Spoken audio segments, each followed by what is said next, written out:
Welcome to Book Talk. I'm Winston. I like to read good books, and I think you should too. Today we are talking about an entry from the DriveThru RPG 2023 Pocket Quest Game Design Jam, and I somehow wind up saying that different every time I say it. That's okay. Today the theme was space, and today's entry is Warp 21.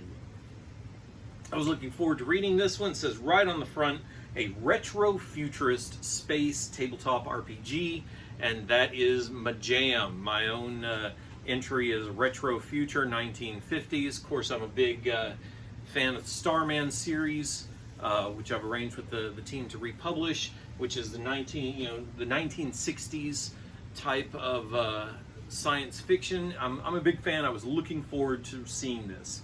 Launches right into the field. They got the field nailed. 1950s meets alien technology. Computers are purpose-built rather than having programmable software that can perform a variety of functions. Many of the inventions that power Nexus Station are unique machines with a single focus. Items that characters use in their everyday lives are more and less advanced than the world we live on. Technology is zany and creative and only barely scientific. That is the feel I like from an entertaining retro future sci-fi game. We've got about a page and a half worth of setting, just enough to give you a little flavor of what the game is, and it launches right in to play the game. We've got an interesting design choice here.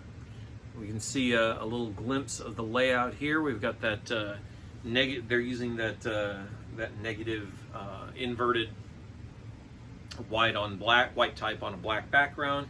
I'm not a big fan of it. It strains the eyes. Yeah, that's probably the only yeah, moving on. So anyway, you have two kinds of things that you can do in the game: tasks and contests. Tasks are simple, one-off actions. You do it, pass, fail. Contest is where you do combat and extended actions like that. So the key mechanic, everything in the game is done with a deck of cards.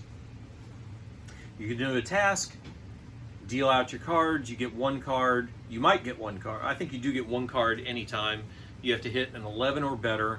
I hope you have attributes and things that allow you to draw more cards. Otherwise, it's going to be a tough row to hoe to pass even a simple task. Contests are done as a round of blackjack against the dealer. And depending on the complexity of the contest, you have to win a greater or lesser number of hands of blackjack against the dealer in order to pass the contest and move on. The game itself is all about manipulating your access to cards and the way you use cards using your character archetypes. Now, this is where I think the formatting really shines through, because all that inverted space that was making those big blocks of text hard for me to read earlier fades away here, because we get some nice divisions, and this just looks really nice as we move further in. And of course, the artwork here is very nicely done as well. I like the way this book looks. The different characters all have powers that affect how many cards you can draw, how often you can draw cards, replacing cards, adding to the value, manipulating your life total in other ways. And it's a really, really interesting blackjack variant.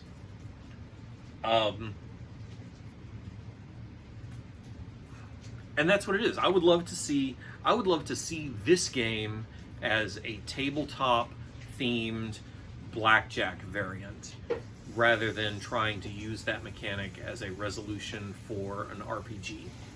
And they didn't really sell me on it either, because the rest of the book doesn't give me any examples of what an adventure in Warp 21 ought to look like, or how I'm going to use this mechanic.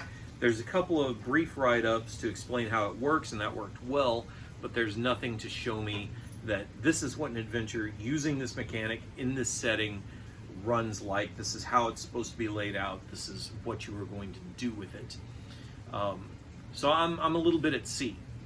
Having said that, I really just kind of want to make up a bunch of different characters and have this as a space casino game. And we just sit down and play blackjack all night until somebody breaks the bank or something else happens. Plus, he's got this whole multiple page section on devices where you mix and match qualities and mechanisms to get things like the atomic switchblade. I need an atomic switchblade. A primitive doodad. I could use a primitive doodad. I could totally use a primitive doodad. What do we need? We need an atomic biological communicator blaster. That is what I need. I want one. I need it today.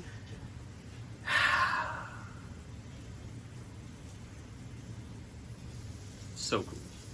And there's some of the gear. I can only imagine what things those are, what they do, but I'm sure that they are atomic or primitive, or that they use rays. And oh yes, secondary effects. It turns you blue, it glows in the dark, makes you invisible, it talks. Yes, always slightly sticky. The devices and the gear, the theme is perfect, it's nailed. I'm going to come back to this one. I'm probably going to just do that. Make up some characters, crunch the rule set into something that I can just lay out and play Space Casino Blackjack. Because that is for me where this really shines. So I'm kind of hoping that the designer pushes forward with this, develops it into something with a little more teeth into it, or maybe with a little more clarity, so that I can come back to it and see what the rest of this universe looks like, because I want to know. Anyway, that's Warp 21. And of course, look for a link in the comments below, or in the show description below. While you're at DriveThru RPG, check out Opposing Forces or the Starman Saga over at DriveThru Fiction. You might even find my own entry in the Pocket Jam Scrappers. And when you're done over there, come back here, because there is more book talk yet to come.